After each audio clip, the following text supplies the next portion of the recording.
Shalom Aleichem, everyone. We're continuing on Hachseg's learning of the Pele Yoetz. Today is day number 72, just a couple of days before Yom Kippur.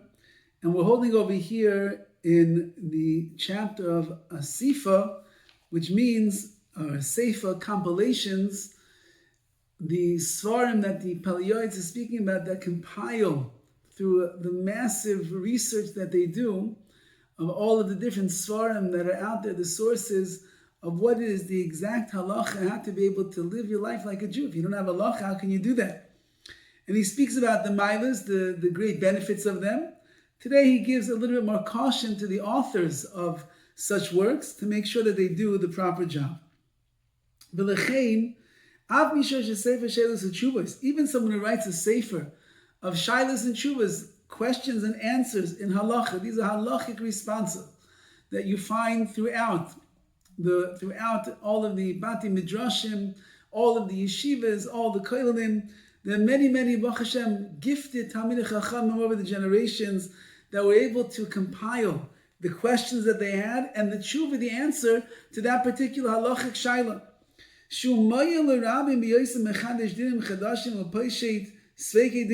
It's very helpful to the public because they can explain novel concepts of the law, something that somebody didn't understand. Especially think about how many new things are in the world today that never existed before in the world of technology and the like. We have to be able to apply so much of the Shulchan Aruch and the Gemara and the Rishonim to be able to paskin properly bisman hazeh in our times. So it's very beneficial. You ask a shaila, you get an answer. However, and you can decide the areas that are unclear in the law. However, says the Pele Yoetz, please, when you write your shailas and shuvas, don't make them long-winded and don't go from one subject to the other. Don't go from the question that you're trying to answer over here and then you're going to some other different, broader opinions and opinions. Don't make these lengthy discourses and try to analyze the words of the later authorities.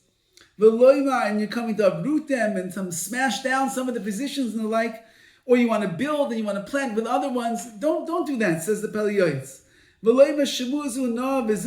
Don't say this one is good and this one is not good. What are you adding on if you're going to convolute and complicate things? I'm afraid that whoever authors such a sefer is going to have to bring a korban chatas for the sin that he committed over here. Rather,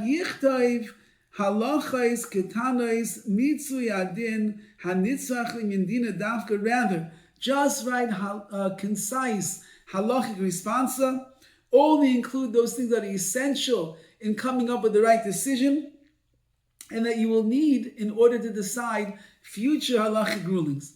Again, the Pele Yoetz is l'shitasa, the same way that we held yesterday. Everything has to be clear. And the wordier that you are and the lengthier that you are and the more confusing that you are, you're not doing a benefit to the public that's going to end up reading your sefer because it's only going to make them more confused and perplexed of exactly what is the halacha. So if you set out to ask a shaila to a question and you want to write down what is your halachic answer to it, you should write it as clearly as is humanly possible for you so that everybody will understand what you are saying. If somebody would like to write beautiful insights into the words that the psukim in Tanakh, in Torah, and Navi, and Ksuvim, that HaKadosh Baruch has granted them, or you have a beautiful insight into a Maimer Chazal. Chazal say this, and you have a way to explain it in such a beautiful, penetrating way. If you want a lot of people to be able to use your writings and your interpretations, again, don't make it long-winded. Nobody will be able to read through the whole thing. Don't go from explaining the pasuk itself to suddenly getting into over analyzing what it says. Ela yichtoi piske al seder Tanakh Shas. Rather, you should write interpretations, short, little passages that are arranged according to the order of Tanakh and to the Talmud. It'll be very easy to use. If you go through every parsha of the Torah and you have a few psukim that you like to explain, it'll be easy to use.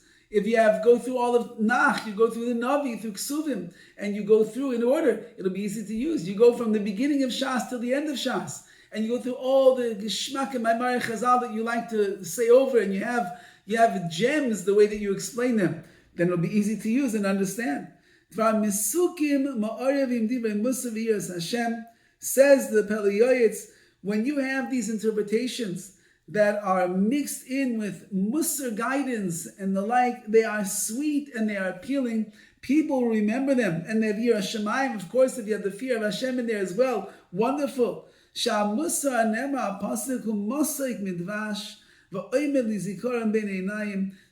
that uses Musar ideas and concepts to explain the words of Tanakh, it's Mosai Kedvash, it's as sweet as honey, right between the eyes, which means a person will remember it very easily when he sees that pasuk. I remember that beautiful word that I heard. And because of that, then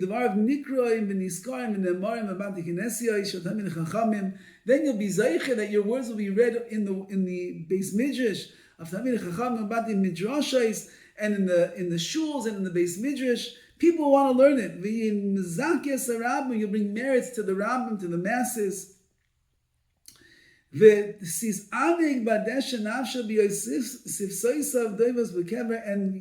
the soul of the person who wrote it will delight, because when he passes from this world, so therefore his lips are going to be moving in the grave. This, says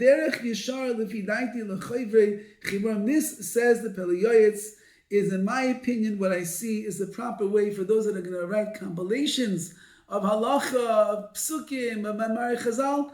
This is the way to do it in the proper way, and people will appreciate what you've done. However, says the Pele Yoetz, those that are compiling these halachas, and they want to write concise halachic rulings that everybody will be able to read, and it will be available to them, be very careful. Do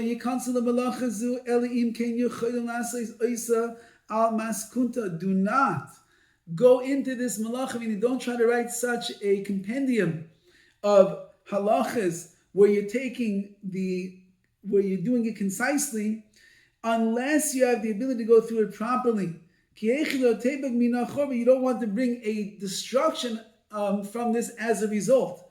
Now, what does that mean? And he's going to explain.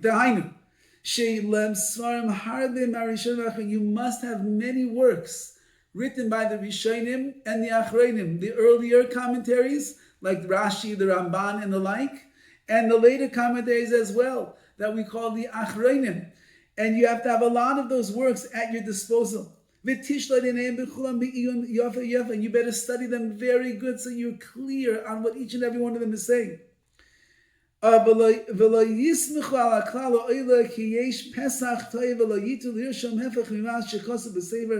Don't rely on general conclusions. You read quickly what it says over here, so that must be what the Rambam means over there. No. Don't rely on that, because wherever there's room for error, you have to be choshesh, you have to be concerned that maybe you're going to make a mistake. And therefore, sometimes, says the Pele Yoetz, what's going to happen is you didn't understand what the author of that particular work said, and you'll end up writing exactly the opposite of what he really says in your book. Like we find sometimes in these concise works of halacha, they quote a particular Rishon or an Achron or one of the great poskim of previous generations, but they didn't spend enough time to understand exactly what he's saying, and they sometimes quote it exactly the opposite, and that's a travesty. Therefore, it is not fitting to rely upon these hakitzorim, on these concise works, until you yourself actually start going through the sources. Meaning, you got the Kitzur book, you see what it says over there, but now you want to be makel, you want to be lenient. Well, you better go and start learning the sources yourself to see if the leniency that he writes in this work is appropriate. Or you want to be mitzi money, you want to take money away from somebody else. You have to go through the works themselves. You have to go through the sources to see if it works or not. Until you actually verify the law, you see it at its source, where it's coming from. Now he speaks about it. The Pele Yoetz was Sephardi. One of the greatest contributions to Sephardic literature over the years is a sefer called the Mamloyes. The Mamloyes was written by Rabbi Yaakov Kuli of Constantinople, and he wrote the work in Ladino because that was the language of the people where he was producing this work. And so the layman, who was not a scholar, who wasn't able to really read Hebrew and the like, but he was able to read Ladino and understand it, he was able to read through, which he has on all of the Torah and all of Tanakh. But as he points out over here, there's something that not everybody was excited about, and that is the following. Says the Pele Yoetz, he did a great work. He earned himself merit, and he brought merits to the Rabbim, to the masters, because you could go through the Parsha in Ladino and understand with Midrashim and Pshatim and all different things. It's amazing. However, many of the Chachamim, the sages of his generation, were not pleased with what he did. In his work on, which is really very much Agadata and going through the Psukim and explaining things with Midrashim and Gemaras and the like, he also brings down pertinent halachas that revolve around that particular parsha, those mitzvahs and the like. And he wrote them concise. And many ignorant people who only know how to read his work because it's written in Ladino, they accept his words of the Mamloyes as if these are the laws that were given in Har Sinai. And they never go and ask a real live Torah scholar, can I do this, can I not do this? And they rely upon him, whether he says to be mekel, to be lenient, or to be machmir, to be strict and stringent. And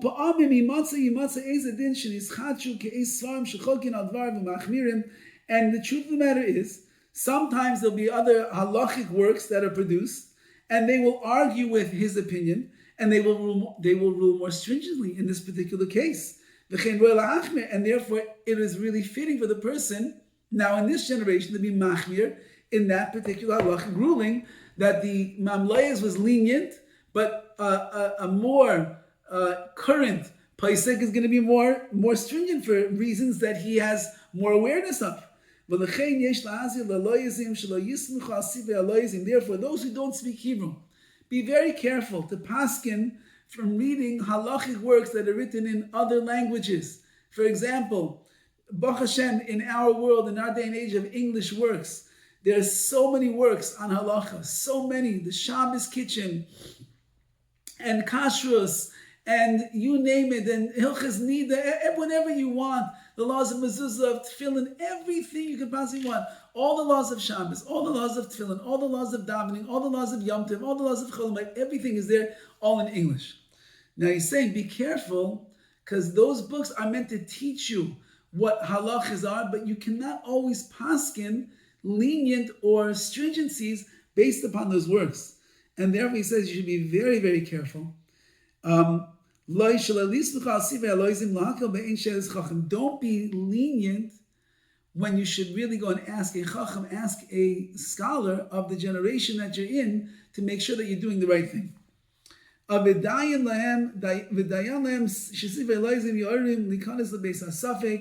And the truth of the matter is that these works will make them aware that there is a halachic question, which is also an important thing. If it teaches you to understand what is a shaila in halacha, that's also good, even if you don't have the answer. Because then you'll be able to go and ask a rabbi of your time. The Pele Yoetz, he expressed over that he has a desire himself to write such a work. I'm only going to write though what is asa, what you're not allowed to do. I'm not going to mention that which is permissible because I really want people to ask shilas to know what is right and what is wrong. Because I don't want any stumbling blocks, I don't want any shortfallings to come to people as a result. And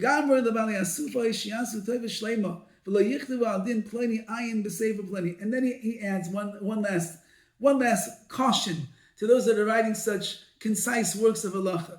Please, he says, don't write when you want to bring a halacha that's based on a work someplace else. Don't write, and you should take a look inside of that sefer over there to see how he says his words. Don't do that. Sometimes you really need to understand the judgment better. And sometimes that work that you include in your book is nowhere to be found in the city that you live in, and you can't find what did the Shach say, and what did the Chavis Yoetz say. What did he say over there? You don't know because you can't find the sefer anywhere. So don't bring down a statement and say, look inside that book over there, because number one, you might need to really know what it says, and you won't be able to find the work. It's like someone who brings you to a wellspring to drink, but doesn't allow you to drink. I brought you to the source, but now you can't drink because you don't have the source in front of you. Therefore, you should also write what is written in that particular sefer. So that the person who's reading from your sefer will be able to look down on the footnotes on the bottom and see exactly what it is that you quoted from Rabbi Akiva Eger. It's right there. Exactly you quoted. And Rabbi Moshe Feinstein says like this, and then you quote the whole little paragraph of the Igros Moshe so that people should be able to read it so they should understand what Rabbi Moshe Feinstein said. But if you don't do that, says the Pele, you're doing a very great disservice. People are going to walk around clueless and not understand what the exact halacha is. And the truth of the matter is, if you look in many of these Kitzur Svarim, many of them, you will find, even if they're written in English, on the bottom in the footnotes in Hebrew, they explain and they bring down the sources, they bring down the words, they bring it down so that you'll be able to understand in much greater depth why they're paskening the way that they are. And this is the end of this chapter over here. And the compilations are an important thing. We're in a generation we are like bereft. We don't have the ability to sit and learn 10, 12, 13, 14, 18 hours a day and go through all the works ourselves. So truthfully, we as individuals rely on these things very much. And we just have to make sure that we use them in the right way. All the best.